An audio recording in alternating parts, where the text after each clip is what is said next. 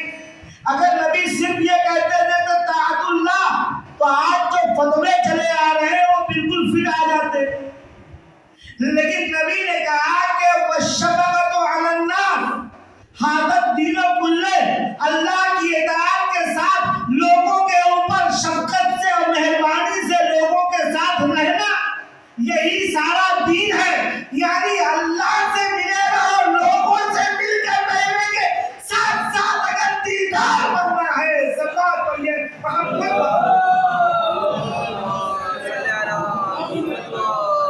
اب آئیے کہ محرم و سفر کیسے دین کو بچائے ہوئے اور کیسے انسانیت کو بچائے ہوئے ہیں.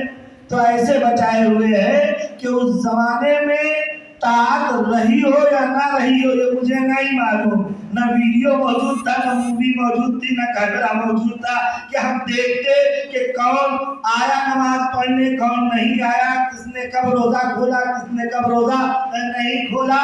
اگر یہ اتنی بات نہ ہوتی تو آپ یقین جانیے کہ سارا کے سارا اگر آج کی طرح سی سی کیمرہ لگا ہوتا نا تو یہ جھگڑا ہی نہیں ہوتا کہ ہم جشن رحمت کب منائیں. آج یہ جھگڑا ہی نہیں ہوتا کہ جشن رحمت منایا کر جائے. اور یوں تو رحمت کا جشن جب منائیں گے تب رحمت کا نزول ہوگا. تو شفقت انسانی، انسان کے ساتھ مشفق رہنا، انسان کے ساتھ مہربان رہنا بھی دین کی علامت ہے، دینداری کی علامت ہے. اب آپ ذرا بتائیے کہ کسی کے اوپر پانی بند کر دینا، کسی کو مہمان بلا کر اس کا دانا پانی بند کر دینا، کسی کو مہمان بلا کر اس کے گھر کو اجاڑ دینا، کسی کے مہمان بلا کر اس کے گھر والوں کو قتل کر دینا، کسی کو مہمان بلا کر اس کے گھر والوں کو قید کر لینا، یہ تمام چیزیں اس بات کی دلیل ہے کہ جس نے قید کیا تھا اس کے پاس دین نہیں تھا. اور شاید یہی وجہ ہے کہ انگریز سے آواز آتی ہے شاہد حسین، بادشاہ حسین، دینت حسین، دیپناہت حسین. جب خواجہ نے انگریز سے دیکھا کہ وہ دین نہیں ہے، حسین کو دین قرار دیا. سلام پڑھیے محمد.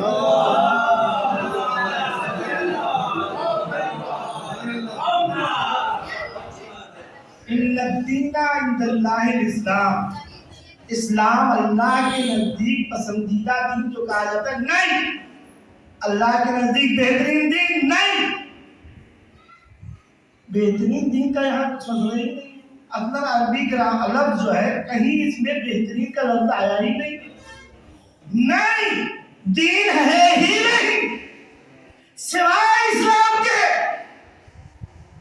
اور اسلام کا مطلب ہے سلامتی، اور جو اس کے اوپر ایمان لے آئے اس کو کہتے ہیں مومن. اور ایمان کا مطلب ہے امن و امان و امنیت، ہے نا، امن سے ہے. تو یہ بتائیے کہ دین دین اسلام ہے اور اسلام کا مطلب ہے سلامتی. اور یہ جس کا دین ہے وہ ہے اللہ، اور اللہ کی سب سے بڑی صفت جو سب سے پہلی آیت میں ذکر ہوئی ہے بسم اللہ الرحمن الرحیم. اللہ رحمان الرحیم. اسلام سلامتی کا دین اور اسلام کو لانے والا پیغمبر اسلام رحمتاً للعالمین.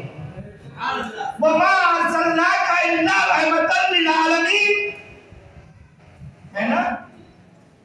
تو اللہ رحمان و رحیم ہے. اور کتنا بڑا رحمان و رحیم ہے سنیے. ایک مرتبہ جناب ابراہیم خلیل اللہ تھے نا, دوست تھے اللہ کے.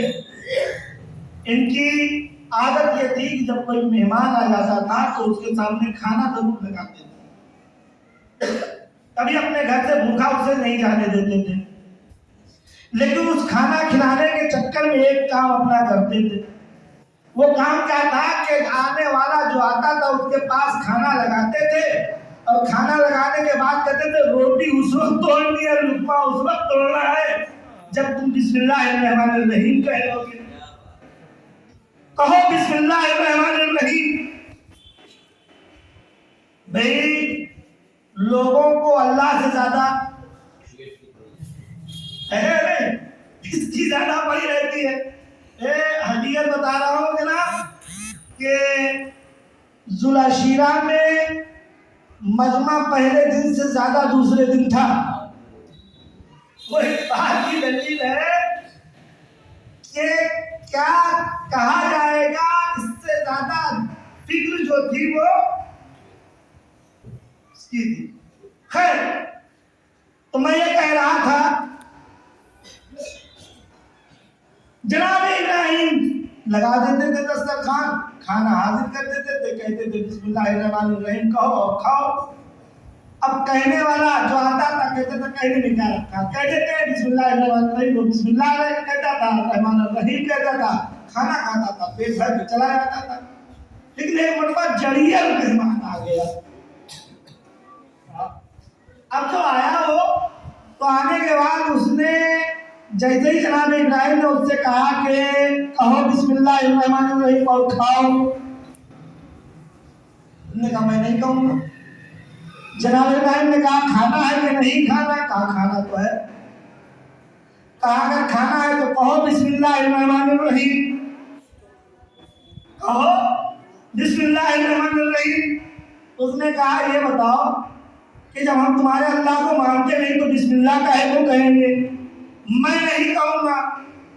جناب ابراہیم نے دوستی کا حق ادا کرتے ہوئے سمجھا شاید دوستی اس میں ہے کہ یہ نام اللہ کا نہیں لے رہا ہے. اگر میں اپنے دوست کے, اپنے معشوق کے اور اپنے عاشق کے مخالف کو کھانا آتا ہے معاملہ ہے بھائی. اگر آپ نے کسی کے دشمن کو کھانا کھلا دیا, کسی کے نہ ماننے والے کو کھانا کھلا دیا, تو وہ دوست آپ سے ناراض ہے. بھائی یہ کیا بات ہوئی, دوستی مجھ سے یا اس سے ہے نہیں. جناب ابراہیم نے بھی یہ سوچا کہ بھئی یہ تو اللہ کا نام نہیں لے رہا, اللہ کو مان نہیں رہا ہے, اگر میں نے اسے کھلا دیا تو کہیں اللہ ناراض نہ ہو جائے, اللہ اس سے ہم سے ناراض نہ ہو جائے. جناب ابراہیم نے سارے سامان کھانے کے ہٹائے اور ہٹانے کے بعد دسترخوان کو لپیٹا. کہا اگر ایسا ہے تو میں تمہیں کھانے نہیں دوں گا. یہ آیا ہوا مہمان گھر سے نکلا, مہمان گیا, ادھر سے مہمان گیا, ادھر سے مہمان ناراض ہو گیا. آواز دی ابراہیم تم خلیل خدا تو ضرور ہو, لیکن تمہیں یہ نہیں معلوم کہ میں اوروں جیسا خلیل نہیں. کیا ہوا مالک, کہا تجھے یہ نہیں معلوم کہ جس نے آج تیرے سامنے میرا نام نہیں لیا ہے اس کی عمر کتنی ہے؟ سالہ سال کی زندگی اس نے بسر کر لی. پورے سال کئی جب تک پیدا ہوا جب سے آج تک کتنے لیل و نہار گزر گئے, کتنے شب و روز گزر گئے, کتنے اوقات غزا گزر گئے, کتنے صبح و شام گزر گئے. میں نے اس کو بغیر بسم اللہ کہلائے اپنے پاس سے کھانا کھلایا، تو میرا کیسا دوست ہے، اس نے ایک بار نام نہیں لیا، تو نے اسے اپنے گھر سے بھوکا واپس کر دیا۔ تو اللہ کتنا رحمان و رحیم ہے، جو اسے نہیں مانتا اسے بھی کھلاتا ہے، جو مانتا ہے اسے بھی کھلاتا ہے، جو نماز پڑھتا ہے اسے بھی کھلاتا ہے، جو نماز نہیں پڑھتا اسے بھی کھلاتا ہے، جو آرام سے نماز پڑھتا ہے اسے بھی کھلاتا ہے، جو جلدی جلدی پڑھ کے بھاگ جاتا ہے اسے بھی کھلاتا ہے نہیں کھلاتا ہے۔ تو ابھی اللہ اتنا رحمان و رحیم اور رحمت للعالمین کا مسئلہ کیا ہے، اتنے بڑے رحمت کہ بڑھیا کوڑا پھینک رہی ہے، بڑھیا کوڑا پھینک رہی ہے، جب ایک دن کوڑا نہ پھینکا تو اس کے گھر پہنچ گئے عبادت کے لیے، ہے نہیں؟ اتنے بڑے رحم، اتنی بڑی رحمت، اتنے زیادہ رحیم کہ اس کے گھر پہنچ گئے، دروازہ کھولا، گئے۔ یہ بات کی بات ہے، تاریخ میں یہ ملتا ہے کہ بڑھیا ہر روز کوڑا پھینکتی تھی، ملتا ہے یا نہیں ملتا ہے؟ ملتا ہے نا؟ تو یہ تاریخ میں ملتا ہے کہ بڑھیا ہر روز کوڑا پھینکتی تھی، لیکن تاریخ میں کہیں یہ نہیں ملتا کہ وہ بڑھیا جو کوڑا پھینکتی تھی اس کا کوڑا حضور پر پڑتا تھا، بلکہ الفاظ کو بدل کے کہوں کہ حدیث میں یہ ملتا ہے کہ بڑھیا کوڑا پھینکتی تھی، قرآن میں یہ ملتا ہے کہ اللہ نے نبی سے ہر رزق کو دور رکھا ہے، اللہ نے ہر رزق کو نبی سے دور رکھا ہے، لیکن بڑھیا کوڑا پھینکتی تھی۔ لیُذْهِبَ عَنْکُمُ الرِّجْسَ، لیُذْهِبَ، لے دور کر دیا میں نے تم سے رزق کو۔ تو اب جب حدیث یہ کہہ رہی ہے کہ بڑھیا نے کوڑا پھینکا، صحیح ہے کوڑا پھینکا، لیکن پڑا نہیں حضور پر، اس کے لیے قرآن کہہ رہا ہے کہ میں نے رزق کو تم سے دور رکھا ہے۔ اب عزیزان گرامی، اس دوری کو سمجھنے کے لیے ہمیں اس کی ضد کو سمجھنا پڑے گا۔ جب تک اس کی ضد کو نہیں سمجھیں گے، جب تک دوری کو نہیں سمجھ سکتے، تو اللہ کا دور رکھنا اس وقت سمجھ میں آئے گا جب ہم اللہ کا قریب رکھنا سمجھیں۔ اور اللہ کے قریب رکھنے کے لیے کہ آپ سنیے کیا ہے، اللہ یہ کہہ رہا ہے جناب آدم سے لے کے آج تک جتنے نبی آئے سب یہ کہہ رہے ہیں کہ قیامت قریب ہے نا؟ سب یہ کہہ رہے ہیں کہ قیامت قریب ہے۔ آدم نے کہا قیامت قریب ہے، شیش نے کہا قیامت قریب ہے، نوح نے کہا قیامت قریب ہے، ابراہیم نے کہا قیامت قریب ہے، یحییٰ نے کہا قیامت قریب ہے، زکریا نے کہا قیامت قریب ہے، قرآن نے کہا قیامت قریب ہے، انجیل نے کہا قرآن قیامت قریب ہے، زبور نے کہا قیامت قریب ہے، لیکن آئی نہیں اب تک۔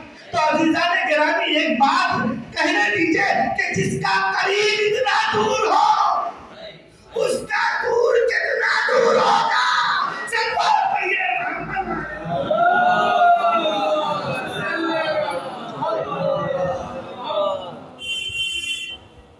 اب ایک بات کہنا چاہتا ہوں، وہ اپنوں سے بھی ہے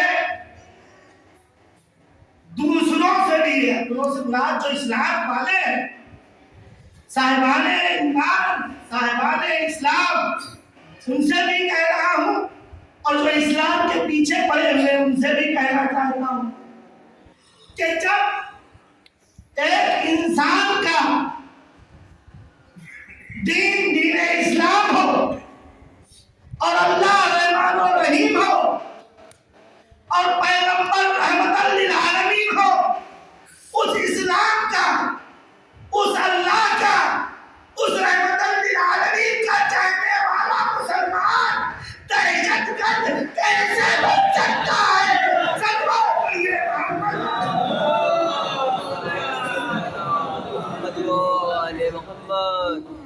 جی، پیغمبر اسلام رحمت للعالمین ہے، کہا یہ جاتا ہے کہ ہم پیغمبر اسلام سے زیادہ تذکرہ پیغمبر اسلام کے وسیع کا کرتے ہیں۔ آپ یقین جانیے کہ ہم بالکل ان کے وسیع کو مانتے ہی نہیں، اس لیے کہ ان کے وسیع نے یہ نہیں کہا من کنت مولا فہذا مولا۔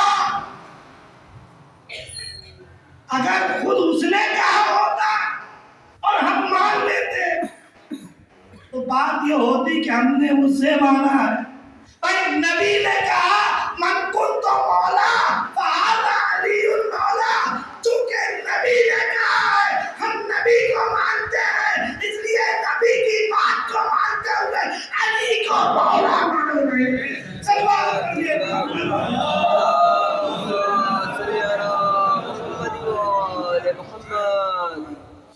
پیغمبر رحمت للعالمین ہیں، کبھی بھی علی نے یہ نہیں کہا کہ میں باب شہر علم، نبی نے کہا کہ میں شہر علم، علی باب شہر علم ہے نہیں۔ مسئلہ یہ ہے کہ کیا جائے، اب یہی اسی بارگاہ میں آنے والا اگر آنا چاہے تو جب بھی اس امام بارگاہ میں داخل ہوگا تو یہاں تو ایک بار آئے گا لیکن دروازے سے 2 بار ٹکر لگے گی، ہے نا؟ ہے نہیں؟ نبی ہے شہر علم، جب ہم نبی کا ذکر کرنا چاہتے ہیں دروازہ سامنے آتا ہے، پہلے علی کا ذکر کرتے ہیں پھر محمد کا ذکر کرتے ہیں۔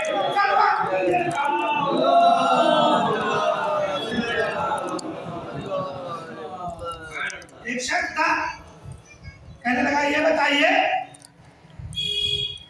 کہ کیا کبھی جبریل تمہارے علی کے پاس آئے کہ تو اتنا ذکر کرتے ہو؟ وہ شخص کہنے لگا آپ یہ بتائیے کہ کیا جبریل حضور کے پاس کبھی تشریف لائے؟ کہنے لگا ہاں۔ کہنے لگا کتنی بار؟ کہا بار بار کی بات نہیں ہے، کئی بار آئے، کم سے کم 24,000 بار، کم سے کم 24,000 بار جبریل آئے نبی کے پاس۔ تم یہ بتاؤ کہ کتنی بار علی کے پاس آئے؟ چاہنے والے نے کہا تم جانتے نہیں ہو، نبی نے کہا ہے انا مدینۃ العلم علی بابا۔ تم اگر یہ کہہ رہے ہو کہ 24,000 بار جبریل نبی کے پاس آئے تو میں یہ کہہ رہا ہوں 48,000 بار جبریل علی کے پاس آئے۔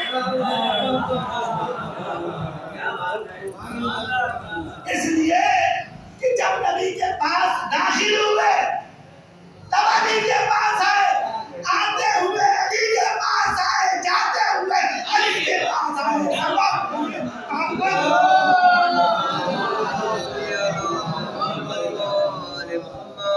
ایک سبق اور کھڑا کیجئے۔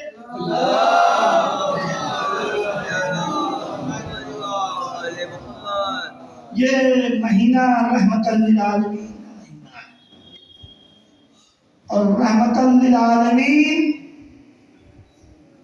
اللہ نے رحمت للعالمین اگرچہ اپنے رسول کے لیے کہا تھا لیکن رسول نے اولنا محمد، اوسطنا محمد، آخرنا محمد، کلنا محمد کہہ کے زمانے کو یہ بتا دیا کہ دیکھو جب یہ پہلا محمد رحمت ہے تو اب اس کے بعد آنے والے سارے محمد رحمت ہو گئے عالمین کے لیے۔ ایک مرتبہ ایک شخص آیا، آنے کے بعد کہنے لگا کہ حضور کا یہ بیان ہے کہ اولنا محمد، اوسطنا محمد، کلنا محمد، یہ بتائیے کہ اگر آپ سب کے سب محمد ہیں تو کسی کا نام علی کیوں ہے، کسی کا موسیٰ کیوں ہے، کسی کا جعفر کیوں ہے، کسی کا حسن کیوں ہے، کسی کا رضا کیوں ہے، کسی کا حسین کیوں ہے؟ ہاں کیوں ہے ایسا؟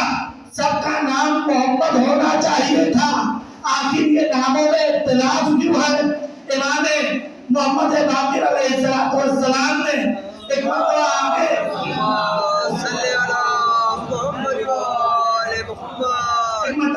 بڑھ کر تاخچے پہ رکھے ہوئے قرآن کو اٹھایا، اس سوال کرنے والے کے ہاتھ میں دیا، کہا تجھے اسی قرآن کی قسم ہے، قسم کھا کر بتا کہ یہ کیا ہے؟ اس نے کہا یہ قرآن ہے۔ کہا خوب سوچ لے یہ کیا ہے؟ کہا یہ قرآن ہے۔ کہا خوب قاعدے سے سمجھ لے کہ یہ کیا ہے؟ اس نے کہا سرکار میں کہہ رہا ہوں گا یہ قرآن ہے۔ کہا اگر یہ قرآن ہے تو اس کے اندر موجود 114 سورے میں یاسین کیوں ہے، کوثر کیوں ہے، مزمل کیوں ہے، مدثر کیوں ہے، فاتحہ کیوں ہے، بقرہ کیوں ہے؟ بتاؤ کیوں ہے؟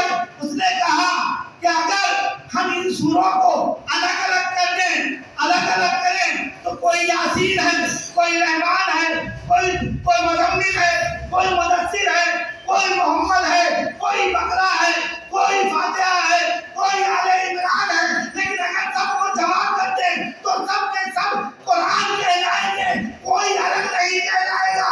اب تم سمجھو کہ یہ جب سب الگ الگ ہو تو کوئی علی ہے، کوئی حسن ہے، کوئی حسین ہے، کوئی موسیٰ ہے، کوئی رضا ہے، لیکن جب اکٹھا ہو جاتے ہیں تو سارے محمد ہو جاتے ہیں۔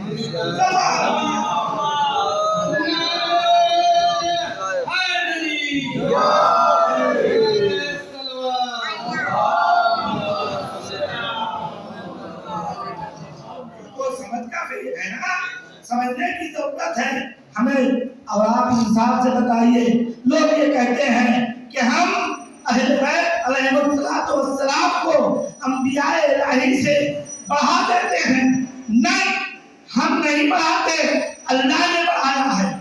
ایسے میں یہ کہوں گا کہ آپ یہ بتائیے کہ اللہ کی کتاب توریت ہے یا نہیں، زبور ہے یا نہیں، انجیل ہے یا نہیں، ہے نا؟ یہ ساری کے ساری کتابیں ہیں اللہ کی کتابیں یا نہیں؟ یہ کس نے لی ہے، کس کے اوپر نازل ہوئی؟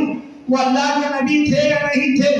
آپ یہ بتا دیجئے کہ کیا ان کتابوں میں سے کوئی ایسی ہی کتاب ہے کہ جس کو قرآن پر فوقیت حاصل ہو جائے، جو قرآن سے آگے بڑھ جائے؟ مسئلہ تو یہی ہے کہ تم نے قرآن جب ان ساری اللہ کی کتابوں کو قرآن سے زیادہ نہیں سمجھ سکتے تو یہ بتاؤ کہ کسی نبی کو، چاہے آدم ہو، چاہے نوح ہو، چاہے ابراہیم ہو، چاہے اسماعیل ہو، چاہے موسیٰ ہو، چاہے عیسیٰ ہو، سب کے نام نہیں لے رہا ہوں، بہت مختصر میں جلدی سے مجلس ختم کرنے کے لیے کہ یہ سارے کے سارے ہوں، کسی ایک کو محمد مصطفیٰ پر مقدم کر سکتے ہو، افضل بتا سکتے ہو، برتر بتا سکتے ہو؟ کہا نہیں بتا نہیں سکتے۔ کہا اچھا چلو زبور کو قرآن کی کسی ایک سورے پر افضل قرار دو، توریت کو قرآن کی کسی دوسرے سورے پر افضل قرار دو۔ کہا نہیں ہو سکتا۔ کہا جب یہ نہیں ہو سکتا تو یہ بتاؤ قرآن کی ایک سورے پر توریت اور زبور انجیل کو مقدم نہیں کیا جا سکتا تو یہ محمد کے ایک جز کو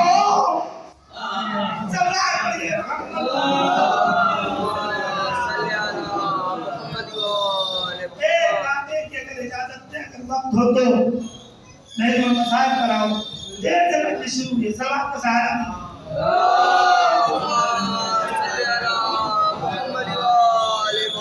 تاریخ اسلام چاہے اہل تشیع کی ہو، تشیع یا تشیع دونوں حلقت میں موجود ہے، اہل تشیع کی ہو یا اہل سنت کی ہو، ہر کتاب میں، ہر اسلامی کتاب میں ملتا ہے کہ اسلام کی سب سے پہلی دعوت ہوئی ہے جناب ابو طالب کے یہاں، کوئی اس سے انکار نہیں کرتا۔ آج تک لکھی جانے والی کتابیں یہ کہتی ہیں کہ اسلام کی سب سے پہلی دعوت کہاں ہوئی ہے؟ خانہ ابو طالب میں۔ اب آپ حضرات سے میرا ایک سوال ہے اور کائنات کے سارے اسلام دوستوں سے یہ سوال کرنا چاہتا ہوں کہ یہ بتائیے کہ خانہ ابو طالب کہاں ہے؟ ہاں، ابو طالب کا کھانا گھر مکان کہاں ہے؟ جی کیا کہنا؟ جی اچھا، ابو طالب کا گھر مکہ ہے اور خانہ کعبہ کہاں ہے؟ ہاں، خانہ کعبہ کہاں ہے؟ وہ بھی مکہ میں ہے۔ تو آپ یہ بتائیے کہ اسلام کی پہلی دعوت، اسلام تو اللہ کا دین ہے نا، اور پیغمبر اللہ کے نبی ہیں اور وہ بھی حبیب الہی، تو اگر پہلی دعوت دینی تھی تو میں کہوں گا اے میرے اللہ ایسا کر کہ کیا ضرورت ہے کسی بندے کے گھر میں اسلام کی پہلی دعوت دینے کی؟ اپنے حبیب کو حکم دے دے، تیرے ہی گھر کے پاس سے اسلام کی پہلی دعوت کا پیغام پہنچا دے۔ تو عجب نہیں، زمانے کے سارے مفتی یہ کہنے لگے تمہیں معلوم نہیں اللہ نے اس لیے حکم نہیں دیا تھا کہ وہاں پہلے سے بت موجود تھے۔ جس منزل کی طرف میں آنا چاہتا ہوں، اس لیے اللہ نے حکم نہیں دیا کہ وہاں پر خانہ خدا میں پہلے سے بت موجود تھے، اس لیے اللہ نے وہاں سے پہلی تبلیغ رسالت کے تبلیغ اسلام کے تبلیغ دین کا حکم نہیں دیا۔ تو کہاں سے دیا؟ کہا جناب ابو طالب کے گھر سے دیا۔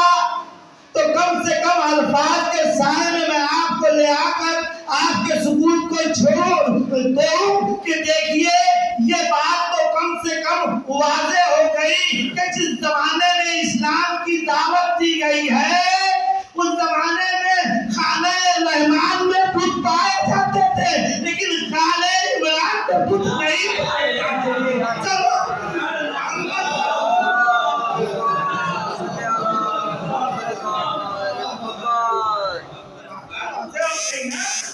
اور اگر ایسا نہ ہوتا تو جو اللہ اپنے گھر میں بتوں کو رہتے ہوئے تبلیغ نہیں کرنے دے رہا ہے، وہ نعوذ باللہ ایک کافر کے گھر سے تبلیغ اسلام کو کیسے کرنے دیتا؟ تو اس بات کی دلیل ہے کہ یہ گھر وہ گھر تھا کہ جس زمانے میں رحمان کے گھر میں بھی بت آ گئے تھے، عمران کے گھر میں بت نہیں پائے جاتے تھے۔ کلمات پڑھیے محمد۔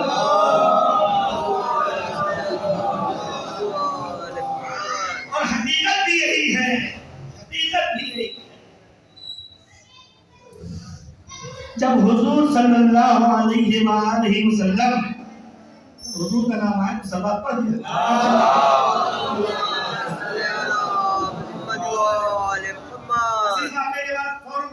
بالکل بے فکر رہیے۔ 5 سال کے تھے، عرب میں قحط پڑ گیا، اور قحط زیادہ تر اس وقت پڑتا ہے کہ جب بارش نہ ہو، اس لیے کہ بارش بھلے ہی سیلاب میں بدل جائے لیکن بارش ہوتی ہے، باران رحمت ہوتی ہے، قحط نہیں لا سکتی۔ اگر کچھ ڈوب جاتا ہے تو کچھ ابل بھی جاتا ہے، کچھ نکل بھی جاتا ہے۔ قحط پڑ گیا بارش نہ ہونے کی وجہ سے۔ عرب کے سارے قبیلوں نے یہ طے کیا کہ ہم لوگ اکیلے اپنے گھر میں اپنے خداؤں سے کہتے کہتے تھک گئے ہیں، ہمارے خدا سن نہیں رہے ہیں، ہم بھوکے مر رہے ہیں، چلو ایسا کرتے ہیں کہ ایک مرتبہ سارے کے سارے میدان میں اپنے خداؤں کو لے کر آتے ہیں اور لانے کے بعد اجتماعی پروگرام کرتے ہیں اور یہاں پر واسطہ دے کر ان سے کہتے ہیں کہ ہم قحط میں بھوکے مر رہے ہیں، اے میرے خدا آؤ، خود آؤ، آخر دیکھو ہمارے بچے مر رہے ہیں، ہمارے جانور مر رہے ہیں، ہمارے چھوٹے مر رہے ہیں، ہمارے بڑے مر رہے ہیں۔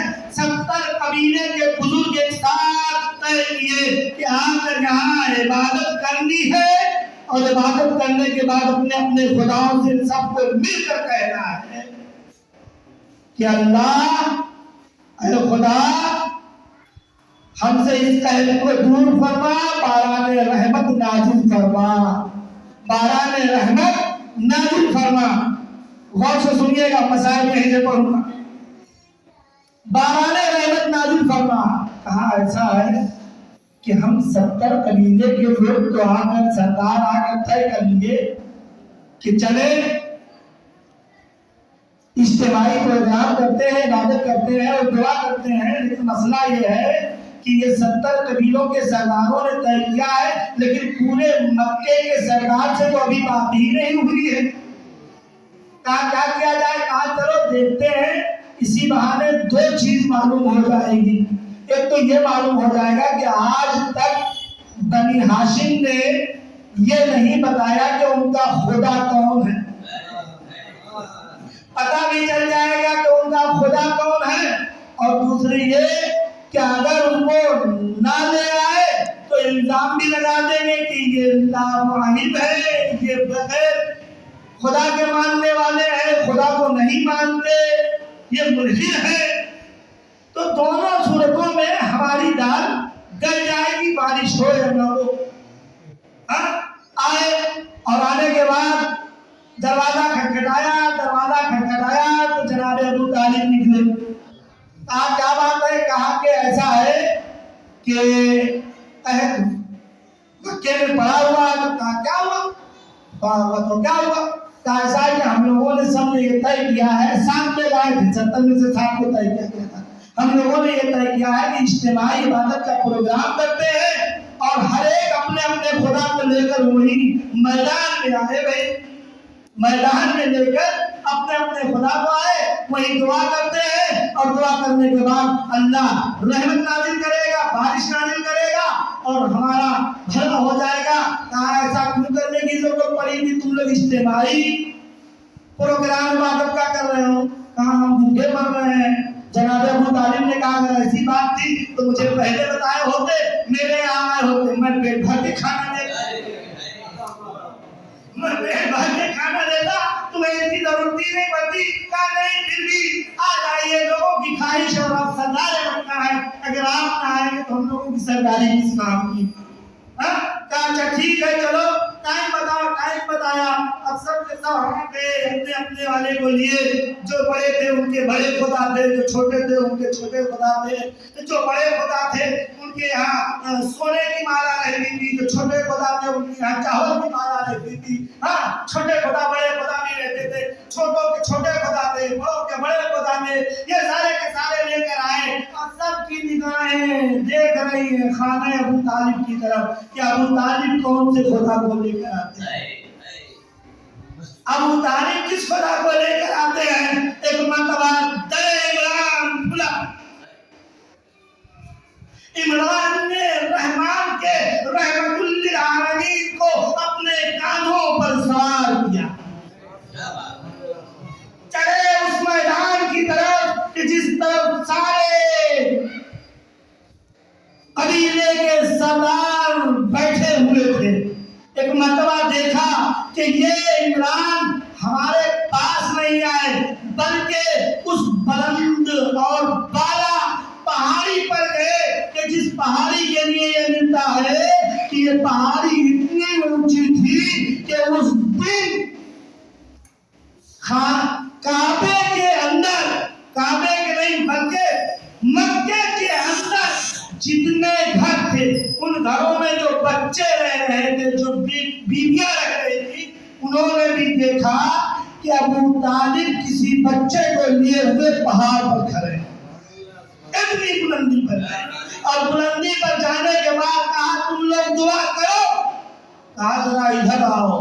کہا نہیں، تم وہیں سے دعا کرو، ہم بھی شامل ہیں۔ سب نے دعا کی، سب نے دعا کی، کوئی بارش نہیں ہوئی۔ جو بادل تھا وہ بھی دھوپ، تپتی ہوئی دھوپ میں بدل گیا۔